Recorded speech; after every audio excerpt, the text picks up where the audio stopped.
নমস্কার বন্ধুরা, জয় মা কালী বেঙ্গলি চ্যানেলে আপনাদেরকে স্বাগত জানাচ্ছি। আজকের এই ভিডিওতে আমরা আলোচনা করব তন্ত্র ও জ্যোতিষশাস্ত্রে আকন্দ গাছের শিকড়ের গুরুত্ব সম্পর্কে।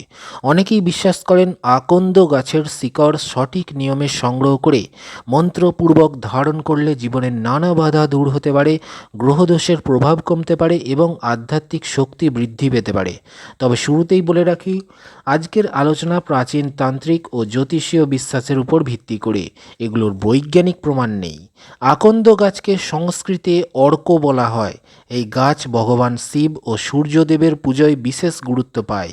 অনেক পুরাণ ও তান্ত্রিক গ্রন্থে আকন্দ ফুল ও পাতা শিবের প্রিয় বলে উল্লেখ রয়েছে। সেই কারণে আকন্দ গাছের শিকড়কেও শক্তিশালী তান্ত্রিক উপাদান হিসেবে বিবেচনা করা হয়। তন্ত্রমতে আকন্দের শিকড়ে প্রাকৃতিক শক্তির আধার রয়েছে, তাই অনেক সাধক বিশেষ তিথিতে এই শিকড় সংগ্রহ করে মন্ত্র দ্বারা শক্তি প্রতিষ্ঠা করেন। বিশ্বাস করা হয় এতে নেতিবাচক শক্তি থেকে রক্ষা পাওয়া যায় এবং মানসিক স্থিরতা বৃদ্ধি পায়। জ্যোতিষমতে যাদের সূর্য বা শনি দুর্বল থাকে তাদের ক্ষেত্রে আকন্দের শিকড় বিশেষভাবে উপকারী বলে অনেক জ্যোতিষী মনে করেন, যদিও এটি সর্বজন স্বীকৃত নয় এবং ব্যক্তিভেদে মতভেদ রয়েছে। এখন আসি আকন্দ শিকড়ের প্রচলিত ব্যবহার সম্পর্কে। প্রথমত, অনেকেই বিশ্বাস করেন এটি অশুভ শক্তি ও নজর দোষ থেকে রক্ষা করে। দ্বিতীয়ত, ব্যবসা বা কর্মজীবনে বাধা দূর করার জন্য কেউ কেউ এটি তাবিজে ধারণ করেন।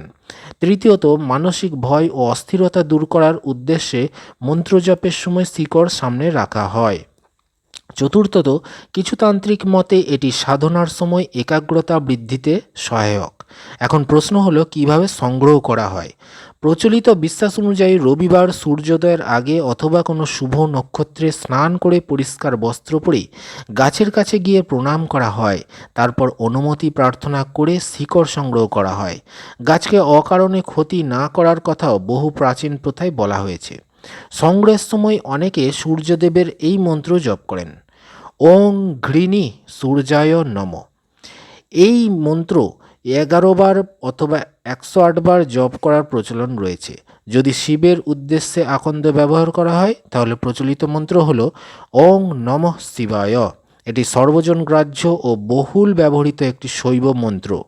কিন্তু তান্ত্রিক প্রথায় আরও গোপন বীজমন্ত্র ব্যবহারের কথা বলা হয়, তবে সেই ধরনের মন্ত্র সাধারণ মানুষের জন্য প্রকাশ করা হয় না এবং সেগুলো সাধারণত গুরু শিষ্য পরম্পরায় শেখানো হয়।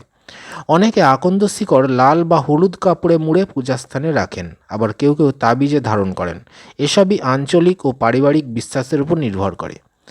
একটি গুরুত্বপূর্ণ বিষয় মনে রাখতে হবে, আকন্দ গাছের দুধ বা ল্যাটেক্স ত্বক ও চোখ জ্বালা সৃষ্টি করতে পারে, তাই শিকড় সংগ্রহ বা গাছ ধরার সময় সতর্ক থাকা উচিত।